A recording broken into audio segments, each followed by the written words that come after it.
All right, I had to make this video based off of just something I saw online on YouTube, and I'm really coming across as universal. I'm giving you a history lesson on something, and trust me, you can check my facts on this, and I'm not going to be dissing anyone or claiming anything, except maybe a time period and a generation and a location. But it all comes into the whole, I'm white. So it's got to have to do with Milk74, who I don't even know his deal. All right, I do know when he gives the years that he was active, I wouldn't even consider that gangster. Because, you see, I went to a bust-in school. They still have that shit in L.A., right? I got the boot out of L.A., like literally, like in Pulp Fiction, where you lost your L.A. pass. Like, I got into so much drama. Not banging. But if you don't have to ask me who I knew or what I knew. Was I ever like down with a set where I put in work and killed a cop? No. But have you ever like stashed a gun? Have hardcore thugs stayed at your house in white middle class, and the neighbors were like, "Who the fuck is that?" Oh, all the time. And that happened all the time. If you grew up with regardless of your ethnicity, regardless of your color or anything, don't believe the Discovery Channel hype when you see the LA riots, that it was only in South Central. Let me ask you this. Why did whites not riot in the 92 riot? Because first of all, it wasn't a riot, it was an uprising. I was 20 years old when that happened. No, I was actually, well, was it 22? I'm sorry, I was 22. Okay, because they told us to stand down. We don't want you involved. It's a black thing. Now, that's directives coming from our homeboys. Now, to back that up, if you think that was an isolated incident, why is it that immediately after that, in the still young, nobody owned their own record company yet except for Ruthless record industry, where it's still, Eminem is still sucking his mom's tit. You have all of these, a massive amount of the originators, Public Enemy and Anthrax. Come on, man. The Judgment Night soundtrack. The Judgment Night soundtrack. It came out right when the riots came out. You had Booyah Tribe. You had, everyone from Cypress Hill to, like, you name it. You had Korn and Ice Cube. Dr. Dre starts signing every white boy as a pimp, to sell them and get white money. Eazy-E had Blood of Abraham, a Jewish group, on there.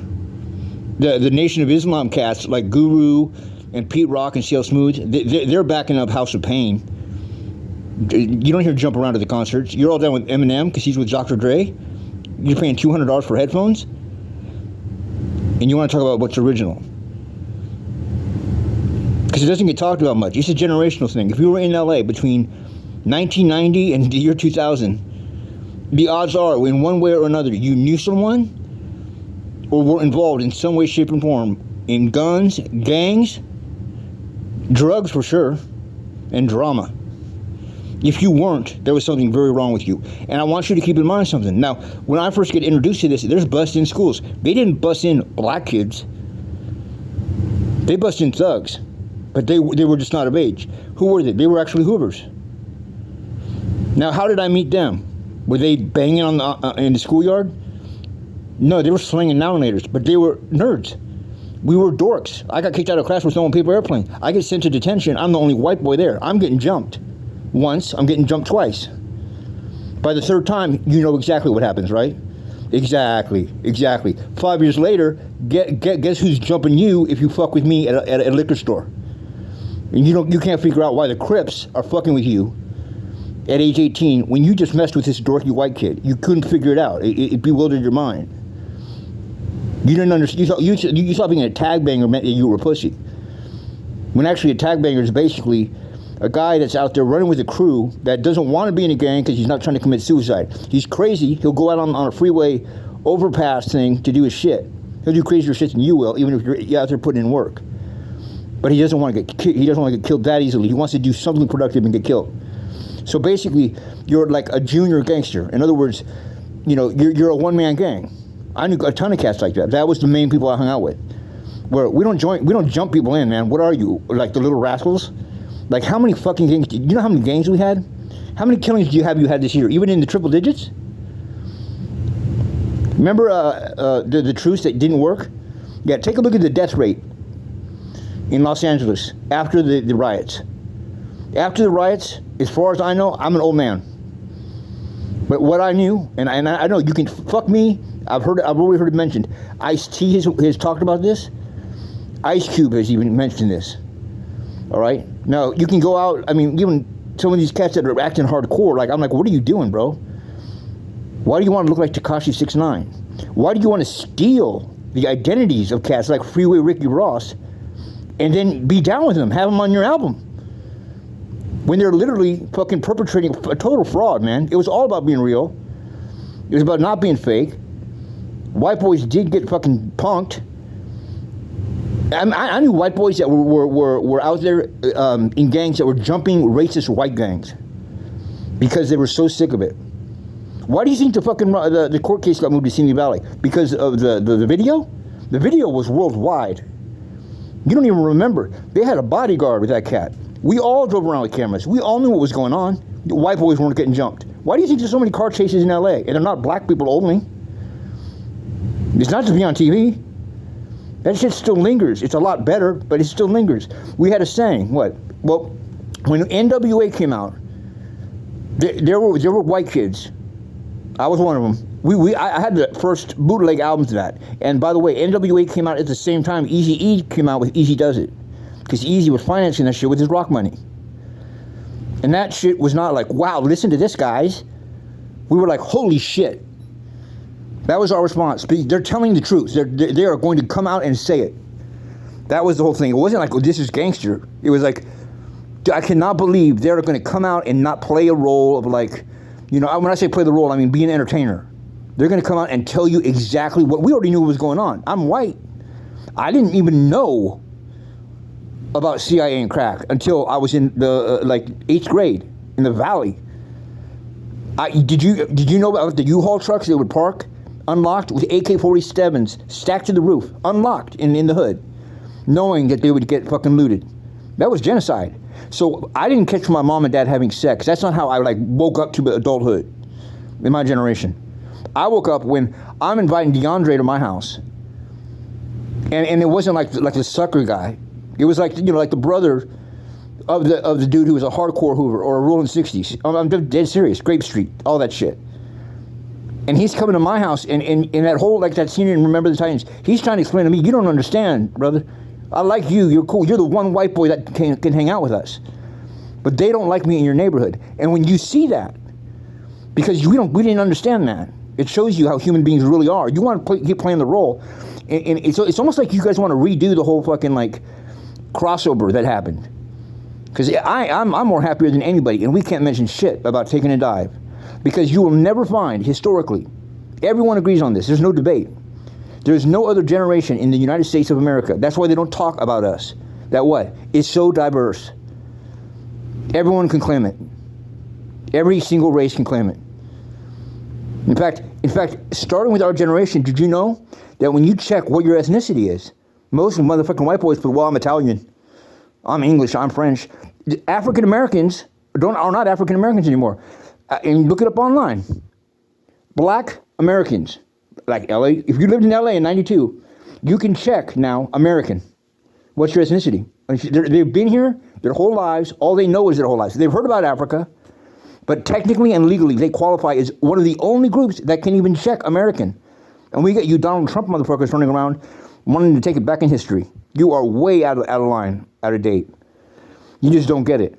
I mean, it's gotten to the point to where like I'm saying it legitimately gotten to the point. I'm not saying from my point of view, where there are white boys that are having to put in check some of these 20-year-old blunt smoking, wanting to be gang member, you know, like they're just reciting rap songs on you know, live stream. And like they don't intimidate me at all. I'll run up right on them at 7-Eleven. They can talk all the shit they want. And yeah, you're right. They don't even know how to use a P. Dude, they will shoot you for no fucking reason. Home invasion, I'm scared to death. Why? Because these motherfuckers don't know what they're doing. These are unprofessional punks, man. They talk the talk, almost too much.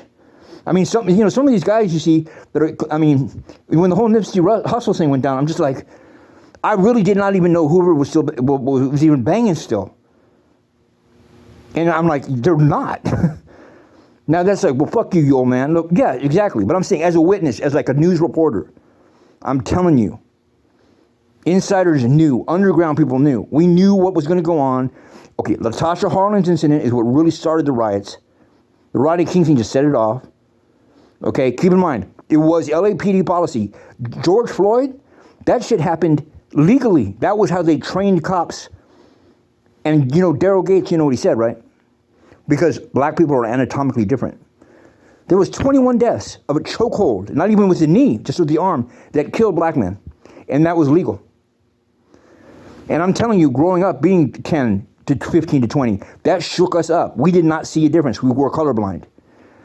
85% of the money that came in on Straight Outta Compton, 85% of the profits, they may have gone to Jerry Heller, but they were all paid by who? By a white audience. And if you think we thought that shit was WWF wrestling fake, you are incorrect. We bought it because it was real. Because why? Because of forced integration. Check the videos on YouTube about busing in LA. Our parents are out there protesting, and they make a big thing of a 1978 video. But the kids have no problem with it. There were no fights among the races. Now, there were fights, there were disputes, but they were very rarely about race. There was a sense of, like, it was kind of this way when you go to county. When you went to county, all of a sudden it was weird, like the fighting stopped because it was us versus them. Who's them? Them, even our parents. We knew that these people had a mentality of being the enemy. Same with brothers. We knew, you know, just because you're black doesn't mean you're black. And just because you're white doesn't mean you're white. I've been up here in Northern California and just telling people and meeting some people that overheard me and saw me talking to certain people. They figured out, they didn't know shit, but they figured out, holy shit, this dude is like, you know, it shook me up. One of the dudes we don't like. I'm not kidding you. And I'm like white as can be, man. I dress that way.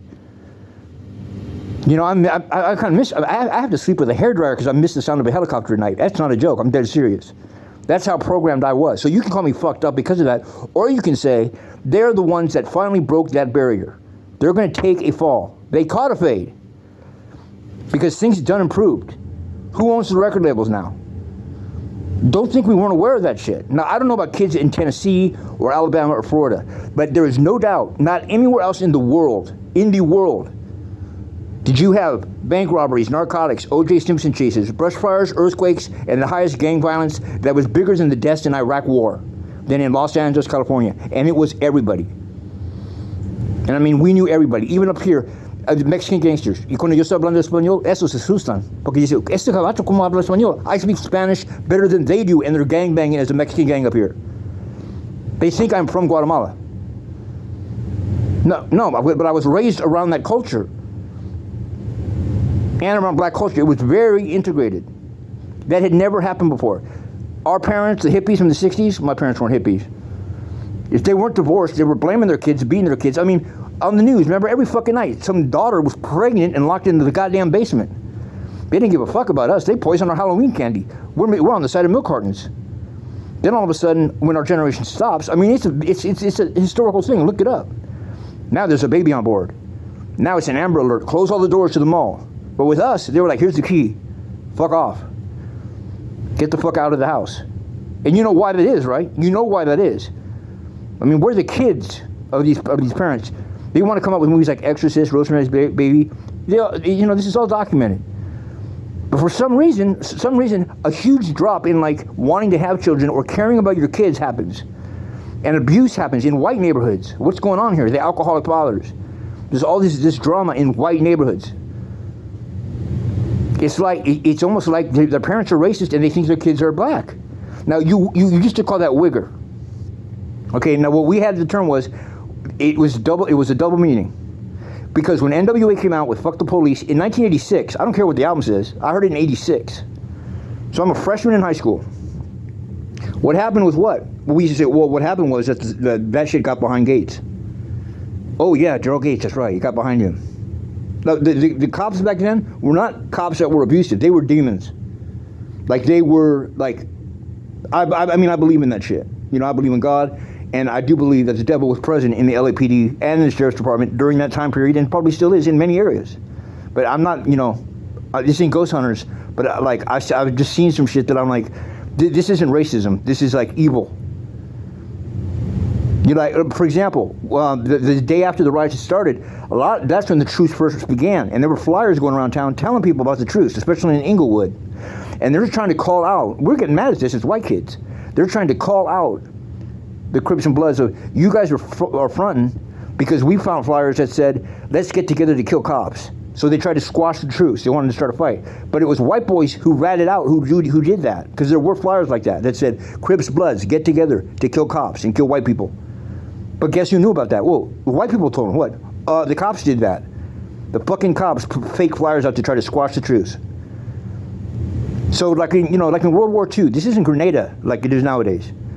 There were white boys that were working, that were hardcore, that were walking around in colors. But I guarantee you, had more clout with the OGs, are more OG than you motherfuckers out there who talk the talk great.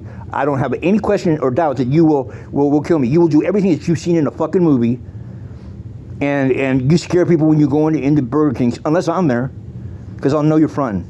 You're old news, or like really old news now. Like you start something new. Nowadays we don't jump people into gangs. Why would you jump your friends? That's what they did back then. It was a gay shit. But were we scrapped all the time with that. We stabbing, shootings all the fucking time. Why? You guys didn't even carry guns. I know, and we usually wouldn't get jumped. Why? Because one of their homeboys would usually be with us, regardless of what neighborhood we were in. We wouldn't have a problem because, oh, what's up? I know you. You're so and so. How are you gonna jump? How are the Crips gonna jump you when you're walking 15 deep and 5 of them are best friends with the guys OGs in the Crips? And the other dudes are Mexicans, and they're walking down the street, and we're not going to get jumped. Why? Because the Mexicans with us, they have family in 18th Street. And the white Aryan motherfuckers aren't going to fuck with us because they're just really confused on what's going on. And they'll talk all the shit they want, and white boys caught or paid for that. They still do. And we still usually keep our mouth shut. But don't forget it, and don't act like it didn't get fixed then. You can write all you want for George Floyd, but you can't rewrite history. All you're doing is being like a pre-way Ricky Ross. You ain't us. Nobody heard of us. Nobody knows who we are. And why? Because those white boys are the ones that helped out the N-words. I never even say that word because I don't feel it. It's not my word. So there was even distrust of our parents, still is. Look what you put on us. White boys could be making a lot more money right now that are like my age, 40 to 60. But they're not taking those days, no. Now you tell me, are people in the black community coming up? I'm not saying they've got it great. I'm saying, what's the biggest jump that ever happened? It wasn't in the 60s with MLK. And whose shoulders did that fall on? Well, actually it fell evenly because they didn't separate. And people get confused at that. Even the black leaders are confused at that. They don't really like that. They're like, dude, we're kind of getting something out of this now. We're getting our piece of the pie, which you deserve because you built the country. But keep in mind, that's your relatives. But white boys are not unaware of that. And it got to be so close where it was like explain to me how you can be more gangster as a white boy in the San Fernando Valley of Los Angeles in 1987 than a brother could be in New York because it took them that long to get gangster rap. That happened before they even knew about gangster rap. White boys were walking around legitimately knowing OGs from Grape Street, rolling 60s, and you would catch Biggie Small types being like, what the fuck? Like for like a 6-month period. That clearly was not supposed to be the plan, God's plan. It threw everybody off, but it happened. So when I'm talking about a select group, I'm talking about like a low number, under 100,000, maybe even under that.